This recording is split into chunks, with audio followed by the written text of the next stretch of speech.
because I realized that I've been trying to go live on Instagram and it wasn't working up until yesterday. And I didn't know I had to even keep the screen. You said you're proud of me. Thank you for figuring it out too.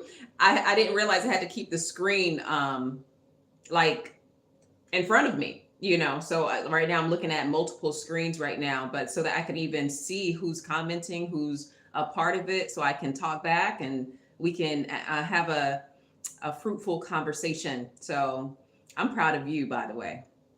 I see you. I see what you're doing. You know, it's so interesting, y'all. Even in thinking about exactly how I wanted to express today's teaching or message, I had to renew my mind.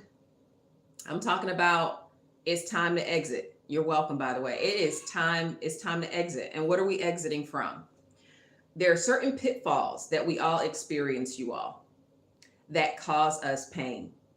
And the three things that I believe I mentioned in the title is inadequacy, because there is no person here on earth. I mean, there are 8 billion people, but there is no person here that has never experienced the thought or the belief that they are inadequate in some way, where we may call that thing imposter syndrome, which I believe, we are imposing certain negative beliefs on ourselves that we may even project. But so I want to talk about inadequacy and how that may be keeping you in a certain season, or keep you stuck, but it's time to exit. The other one is offense as well. And I think there might be a third one. What's the third one? No, it's really inadequacy and offense. It's really those two areas. Where did Instagram go? Here's Instagram. Cool. So y'all, as we can see, we're entering into fall. So when you look outside, Earth knows what it's supposed to do. Earth knows the season that it's in, but many times we don't know the season that we're in. So we end up stuck or experiencing the same last 5 years, the same last 10 years, even though it's a new year. We're about to approach a new year already. It's so crazy, like how fast time just flies by. It is, I mean, and when I just had a thought about how when people are on their deathbed. I used to be a social worker in a nursing home. So, this stuff runs deep for me. I've worked with so many, good morning, y'all. I work with so many different types of people. And just so you know, I'm streaming into like 3 different places right now. So when I would interview older people, one of their biggest reflections was about family. And there were achievements that they had that they were proud of, but the biggest concern was about family and relationships. And it's so interesting because that is our beginning, family and relationships, because we even relate to ourselves based off of how people relate to us. So sometimes that could be a good thing or a bad thing. Because if our beginning was rough, which many of us experienced a rough beginning, like a rocky foundation. You came into this world with your self-esteem intact, but maybe a few seconds after, depending on what happened, your self-esteem took a shot. Some of you were given up for adoption. Some of you were, so you've been battling this sense of rejection, even from the womb. There are many times we, myself included, became pregnant. In my relationship, we weren't ready for it, but then it was like, all right, let's go. But there were so many thoughts and feelings and mixed emotions that even though that child is still developing, I believe they feel it too. And that's maybe something you can or may not relate to if you've not had children yet. But right now I've had four, so I know, even from the beginning, my first child, y'all, I went through so much, a lot of emotions, where I was pregnant before I got married, and I felt so much condemnation and shame, even from that. But it more so had to do with the fear of how people were going to look at me. Hey, good morning. And if I whether or not I was going to be received. And people were offended by my mistake, what I did. Now the child was not a mistake, right? But I had made a mistake. And I remember disconnecting and distancing myself from those people. And it was actually religious folk, church folk. So let me just let me just share, so interesting. It's so interesting how we can experience, we all going to make mistakes. We have rocky foundations, you know um and sometimes we get stuck in what happened to us, that we become less aware of what God wants to make happen through us. So anytime we're stuck somewhere, it really necessitates awareness and even just being open, because some of you have a hard heart because of how people treated you in your childhood, how religious people approached you, and what they said to you. That, like, we can become really tough and hate people and dislike people. We get really upset with folks, with people. And it's the very people that you're actually called to make an impact on. It's the very people that you're even called to serve. That, imagine being stuck in that offense. Those people that are actually connected to something, a gift within you, they're not going to get it. Right? So we just thank God because Jesus is Lord. Y'all, don't worry about the trolls. Understand that also, when there is a message that is going to have a major impact, hell becomes insecure. That's the thing. So hell becomes so insecure that they'll send little agents to try to distract and disrupt. But it means that somebody is going to get some major deliverance. That's right, Lydia. That's right. Yes, Peter said his gift is understanding people. Okay. All right. So, but I also see some of the comments before he said that. So, y'all, but that being said, y'all, many of the cognitive distortions and what some folks may be projecting right now is hatred or darkness, because of the dark things that happened to them in their childhood, that they end up becoming really mad and angry with God. They become angry with God, and then we blame God because of what happened to us. And that's one of the biggest misconceptions and forms of deception, because the enemy wants you deceived. When he wants to destroy you, it is through deception and disconnecting you from the very one that can heal you from the pain that happened to you when you were little. So imagine we may blame God, but we forget that there is a devil that we don't acknowledge, who may be the very one and is the very one behind what happened.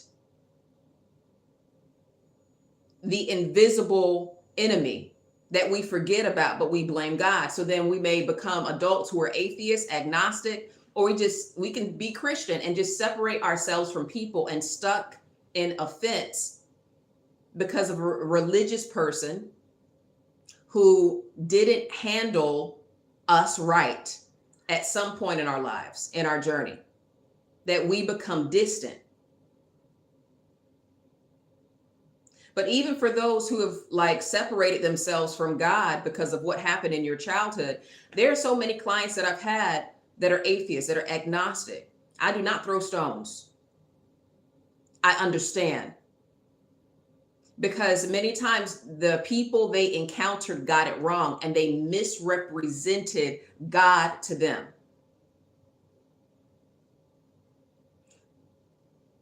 God does not force, and we have to remember there's free will and there is evil, right? We live in a corrupt world. We live in a corrupt world. So corrupt things happen, bad things happen.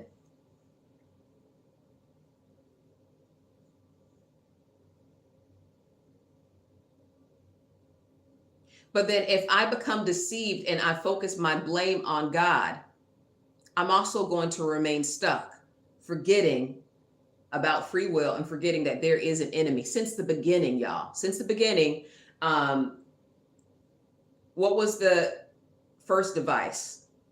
Was to be divisive. It was to be divisive. And so what he do, he deceived Eve.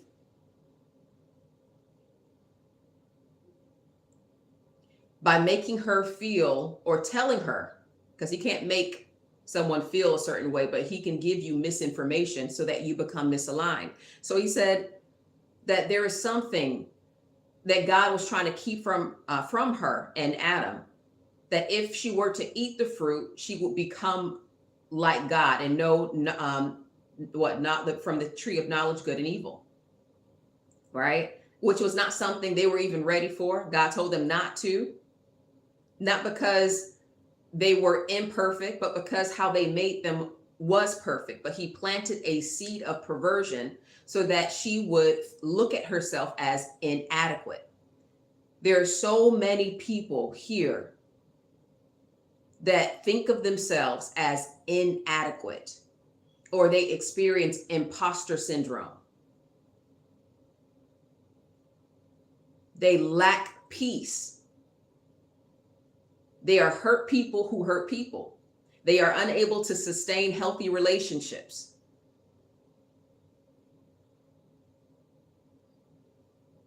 They are distant from others because either of what they put out or what they project.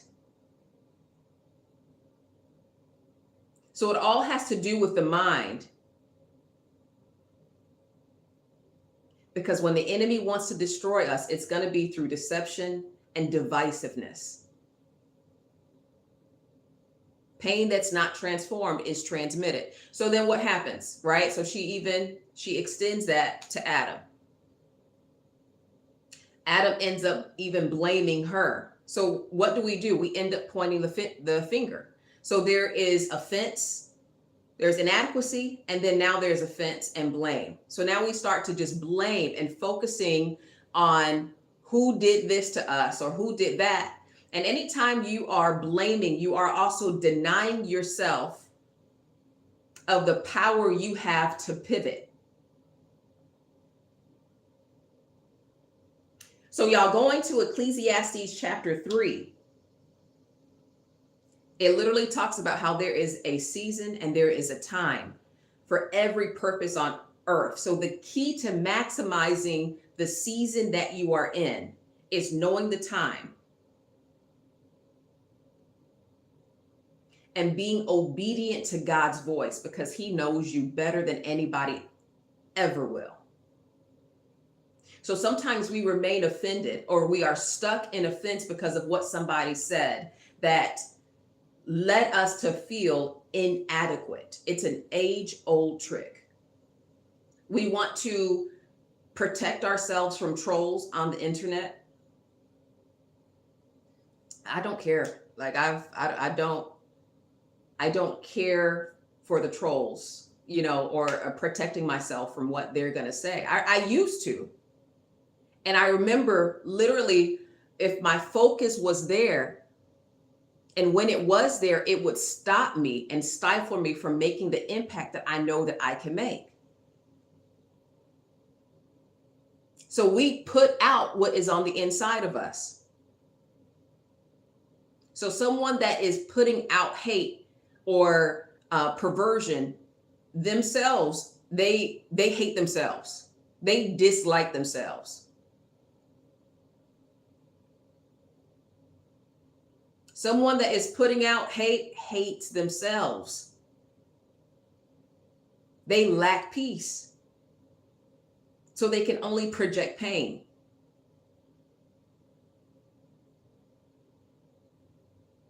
So I've learned to overcome that. Otherwise, we can remain stifled, or you can remain stifled in trying to protect yourself from people's criticism or the lies that they're telling.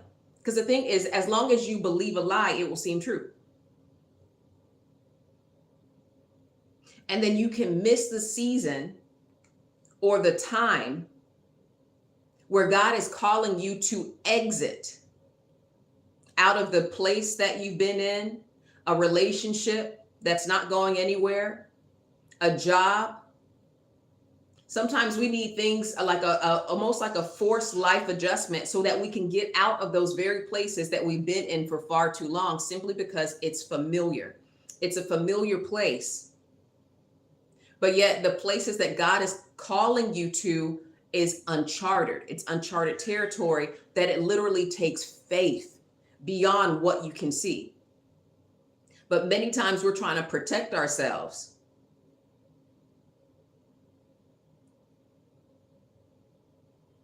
from uncertainty. Or we are certain about not being good enough, or that people are not going to support us, or that people may hurt us again, or we don't know if it's going to hurt us again. So then we rather remain where we are, even though there is a toxic relationship there with where you are.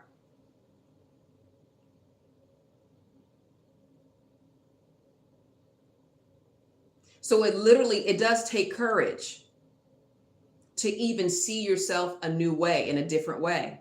It takes truth. And so Jesus is the way, the truth, and the life. But you have to then look, is my way even working? Is what I'm doing working? Am I someone who is offended? Do I try to protect myself from what people will say? Because then we form a bad relationship with our need for external validation. Because as long as you need people to show up for you in the way that you want them to, or you try to avoid criticism or trolls or hatred or whatever that people put out online, or even it may be in your household or at work, as long as we're either looking for external validation or we are avoiding criticism, we are remaining where we are. Because then you will end up being a victim of what people do not give you.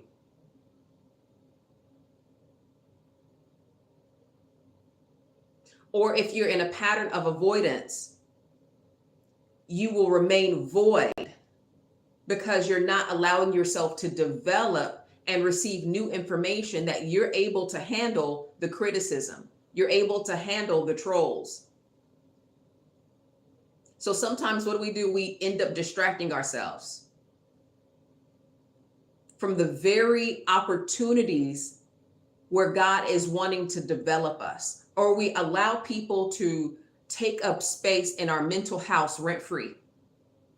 And I love the quote that says, people's thoughts about you are not your business anyway. They're not your business anyway.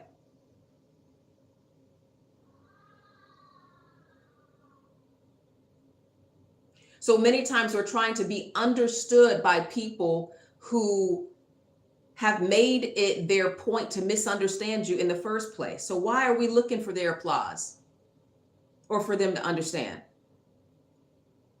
Because the reality is, as long as you're being yourself and you're honoring the gifts that God has given you, there are people that are going to connect with that and they're going to appreciate it. That we don't have to force a certain outcome to happen.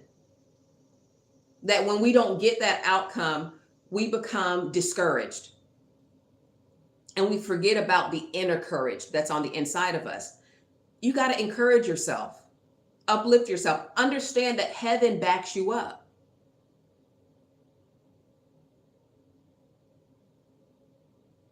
And God knows you better I mean, he knows you best, but I'm just saying he knows you better than anybody ever will. That there's no mistake that you have made that is too much for God, and he's not embarrassed by you. So many times we're trying to be the version of ourselves that people like, but people change. People may not like your post. They may not show up. Does it feel good though? Like when we get a compliments and those things? Yeah, just like as a child, it felt good to receive the A's or to get the rewards or to be told that you're good and all this. So in some way, we look for that external validation. But as an adult, it's important to not need it or look for it. What we need is the internal validation that God has brought you to a place. The thing is, even the posts that people may like are based off of their preferences and their biases. It's not to say that they're wrong or right. It's just based off of something. It's usually something that is emotive and a feeling in that moment. And feelings are fleeting. So you have to know what your values are so that you are aligned with your values. Because imagine if you post something that people don't like, but you're respectful, you're tactful, you're in your purpose. But if you are more connected to looking for external validation, you may interpret that to mean, oh, I shouldn't post this, or I shouldn't say this. So now what you don't say, even though it needs to be said because it's aligned with your value, and there are seekers, there are people and followers who are in need of a message that you do have in that season and in that timing, they end up missing that message because you are avoiding dislike or you're avoiding criticism or avoiding your post not getting the applause that you're hoping for or looking for. But there are people that you have an impact on that are benefiting from something positive that you're putting out there that will never say it. They may not ever let you know, but you are making an impact.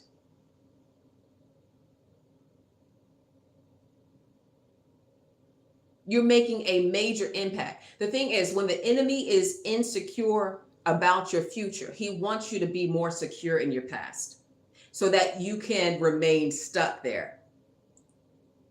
Stuck in the very places where you might have made mistakes, or you focus on the mistakes that other people made. It's like usually one or the other. So if I only see from that place of being secure in my past, if I only see what I see, I won't see all that there is to be seen. Don't look for their applause. Don't worry about the criticism.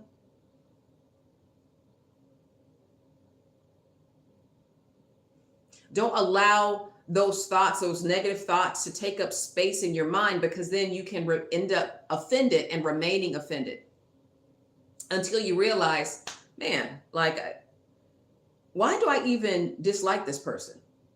Sometimes we even need to ask ourselves that question. Like, there are some people that you dislike and you don't even know why. So sometimes it's really an opportunity to reflect when you're triggered, and it's an invitation to explore what is behind what's going on. Why don't you like the person? The person never even did anything to you. So offense can even lead us to cutting off ourselves from people that could actually help us. Because sometimes it's the skepticism within us because of hurt that happened a long time ago. So again, the enemy is insecure about you knowing who you truly are, that he wants you to be secure in your past, how people treated you in your past. That's why some people don't get the help that they need. They won't go to get therapy or invest in coaching, because many times it's really because of shame or because they're scorned. or afraid. It was always it was a part of the family dynamic and culture to keep secrets and not to talk about what the family is ashamed about, or what happened in childhood, or what happened as an adult in certain relationships. Because even as an adult, those issues didn't start there, but they can stop there and you can establish a new precedent. But you have to just pause for a moment and say, do I really need help?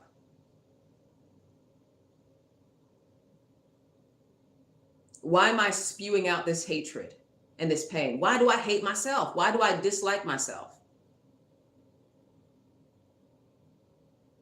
Because the reality is, whether someone here is atheist, agnostic, you're Christian, you're from a different religion, we all look for comfort. There's no human being that doesn't look for comfort. So then we look for something to comfort us. That's drug use. People pick up pornography, marijuana, the alcohol, moving from person to person to person, and they're never going to fill up the void that is on the inside. Those things need to be processed, but also understand that God is a healer and he wants us all to be free. But if I focus my anger towards God because of what happened to me, I will end up missing out on the healing that is supposed to happen for me. Because remember, there's also an enemy who wants you secure in your past because he's insecure about your future. It's interesting, and this is where I'm also going to end. Ecclesiastes chapter 3, verse 5 says, there's a time to cast away stones and a time to gather stones, a time to embrace and a time to refrain from embracing. So when we talk about casting away stones, the story that I was reminded of was when the woman had committed adultery. So she made a mistake. However, the religious leaders chased her down, about to cast stones at her because they lived by the law. Yet the law was to teach us what sin is. We're no longer living by the law. We're under grace because of what Jesus did. But they ran at her, towards her, with stones to cast stones at her. So there are times where there's a casting of stones. It may be something that you did that plagues your mind, or that people point the finger at you and they blame you and they rehearse it and they rehearse it. So it's almost like stones are being cast at you and it doesn't feel good. Or you may cast stones at other people where you focus on what they do or what they did. Even in your marriage or relationship, you keep account of everything that had happened. Or maybe it's a friendship. You may be keeping count of all of the bad that person did to you while you're so good, right? And maybe it's true, right? You've been good to people. But here's the thing. She runs to Jesus and Jesus says, those without sin cast the first stone. And everybody had to drop the stones because nobody is without sin. Everybody makes mistakes. I remember, again, I referenced earlier, I had a child out of wedlock. It was always taught to me, you wait until you're married and then you have a child. Well, there was trauma that I experienced in my childhood, number one. So I definitely sought out external validation. I was looking for love in the wrong places.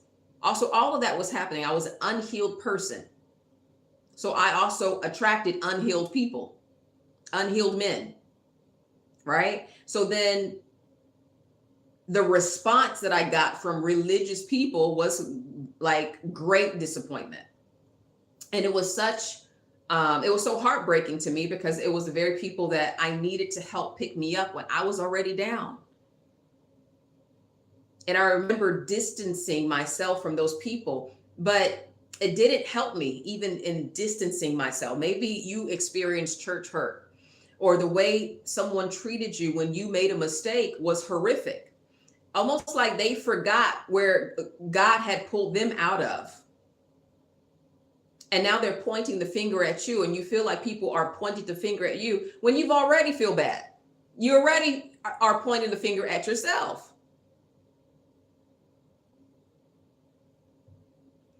But just like, I mean, God corrected them, he still corrected her. So God still corrected me because my life didn't just get better by distancing myself from the church or religious people. It didn't just get better. It actually got worse until I experienced what I thought was ultimate rejection in this another relationship that I was using, because we all use, we all look for love. We may not use the term use, but we're all looking for some sort of exchange. And I remember experiencing what I thought was the ultimate rejection. And it took the breakdown of that relationship for me to plug back into the only one that was going to give me peace and the picture that he has of me versus the picture that they have of me, or the picture I have of myself. So the way that God sees you is you are his precious child, that there's no condemnation to those that are in Christ Jesus, who walk not after the flesh, but after the spirit. So he loves you. No matter what you did, he focuses on what Jesus has done for you. So when he sees you, he sees the cross. So maybe you're at a crossroad because of church hurt, because of your family may have hurt you. Maybe someone walked away from you. They spoke ill on your name. They disrespected you, whatever the case is. And you've been stuck in that place far too long. You can get unstuck. I'm telling you, it is your time to exit that season of offense or that season of avoidance, where you've become a victim of people's validation. You're looking out for people's external validation. And you're tired of being a victim of what people are not giving you. It is your season to exit. And I really encourage you to connect. If you want to develop faith that goes beyond fear, if you want to truly welcome the healed version of yourself. Even if you're a woman on here that wants to join the Courageous Christian Facebook group, I encourage you to go into the description and press the link and join. I'm also having a masterclass, a free masterclass towards the end of September, and the link is below. If you want to develop relentless focus and just become the fabulous self that God has called you to be, it is your time. It's your time to exit that stuck season and enter into a season where you are free and you truly come to understand who you've been called to be. Because a person that doesn't understand their purpose will live life abusively and can end up abusing themselves and abusing others. But you're a generational chain breaker. So it's time to establish a new precedent by not looking for the applause, by not remaining in offense, by not having imposter syndrome, but truly allowing your real self to rise up so that you can make the difference that you're called to make. All right, y'all, take care. Thank you for watching. Please like, subscribe, y'all, on YouTube. Bye, y'all. Bye, Antonia.